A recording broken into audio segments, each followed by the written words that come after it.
Dehors, Nina attend déjà. Elle avertit Caddy que les monstres de près ne ressemblent rien à ceux qu'elle est habituée à voir depuis le sommet de la montagne. Ils déchirent les gens sans effort et les balles ne les affectent pas. La seule façon de les ralentir pendant quelques secondes est de leur tirer directement sur le visage. Avant de partir, Will dit au revoir. Le chasseur promet de revenir dans 5 jours. Hunter lui rappelle amèrement que ce sont les mots exacts que sa mère a dit avant son voyage mortel avec Nina. Le groupe part sur une route prévue, conçue pour minimiser leur temps, en dessous de l'altitude sécuritaire. Pour gagner du temps, ils ont l'intention d'utiliser un ascenseur pour passer rapidement les basses terres. Sur le chemin, les tensions se débarrassent entre Nina et Caddy, qui se détestent ouvertement.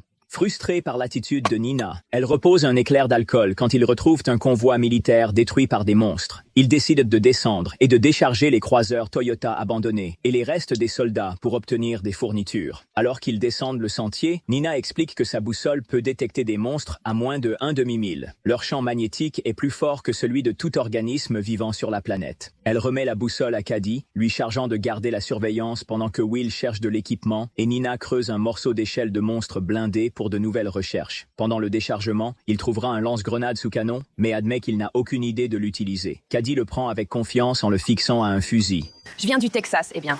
Je viens de Louisiane. Ça ne veut pas dire que mon père m'a appris à utiliser une grenade. Lancés, ils se préparent à poursuivre leur voyage, mais échangent d'abord des mots chaleurs. Nina accuse Caddy de flirter avec le mari de son ami décédé, tandis que Caddy réplique que la mort de Tara est la faute de Nina.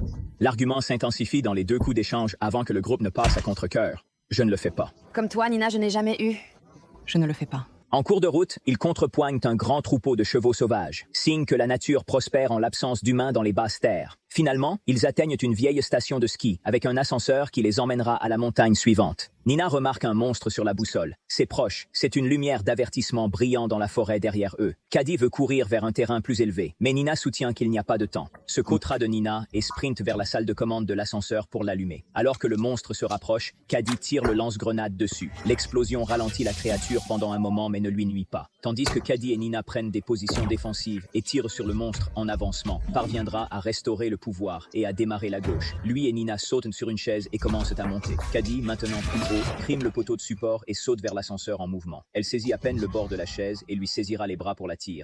À ce moment-là, le monstre se frappe avec un tentacle, frappant le câble. La vague de choc qui en résulte secoue violemment la chaise, arrêtant les 3 pour tomber au sol. Heureusement, la chute n'est pas trop élevée. Se levant, il sprinte vers le corps